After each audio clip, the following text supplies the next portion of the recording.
You've probably heard a fair bit about newfangled crazy leftist theories of how society should work or how we need to fix things.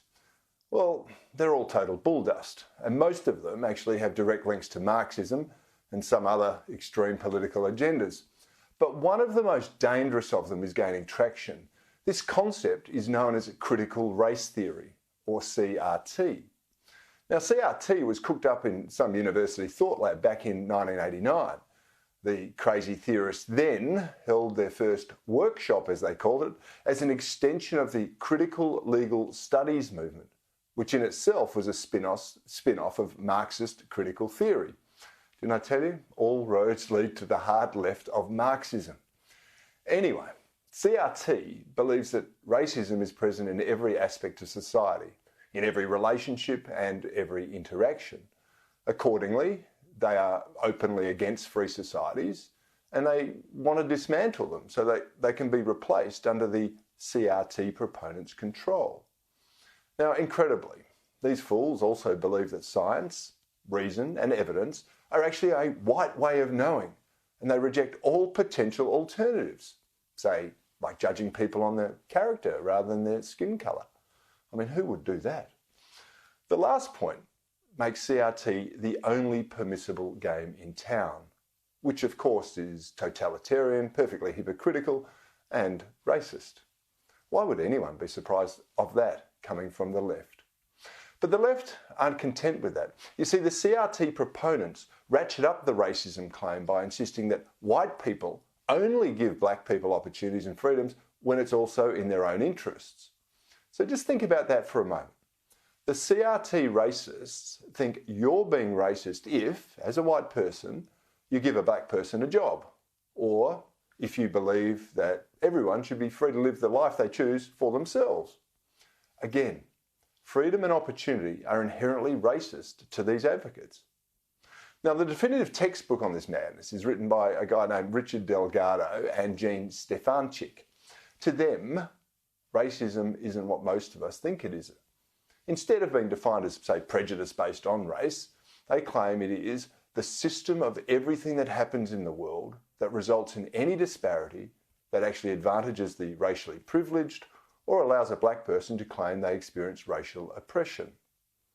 Now go back to that employment example I gave just a moment ago. If you have a business and you hire a black person, it's racist because you're likely to profit from their labours. This garbage is now being taught in schools, which means everyone is looking for racism everywhere.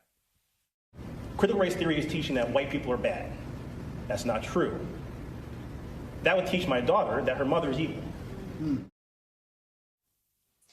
Now, of course, wherever racism is to be seen, which is everywhere, it has to be rooted out because tolerating racism is actually considered a form of racism in itself. The demands of CRT are that everyone should be an anti-racist. Well, the problem with that is if you're an anti-racist white person, the CRT theory says you're only doing so for your own interests, which of course makes you a racist. For more on this, just search whiteness studies or the book Good White People.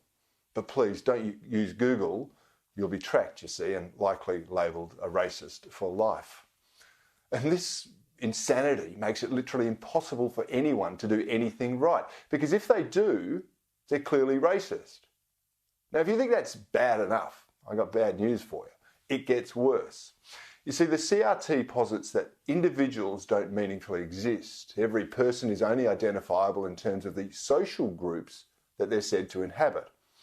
You see, despite what you may think, according to CRT founders, and I quote here, races are products of social thought and relations. They're not objective, inherent or fixed. They correspond to no biological or genetic reality.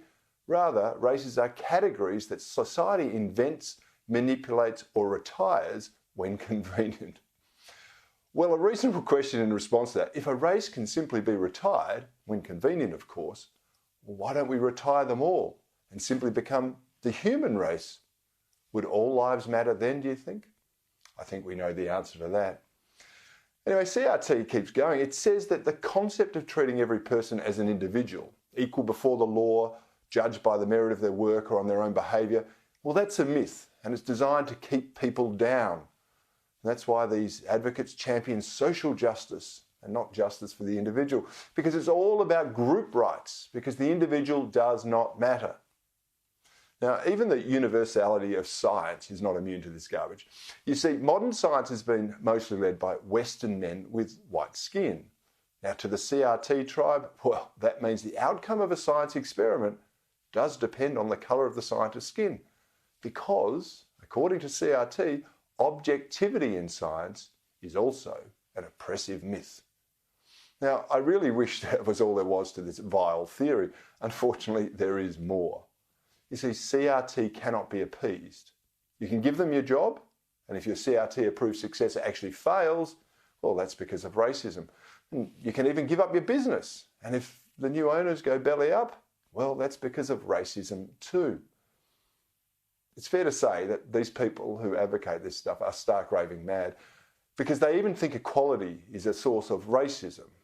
I feel that their ideas should be given no traction in our society, and yet, I hate to say it, the whole world now seems seduced by this treatise. The corporates back the BLM radicals, which are founded on Marxism and CRT. Governments and media claim to see racists everywhere, except, of course, where they truly are, within the CRT movement itself.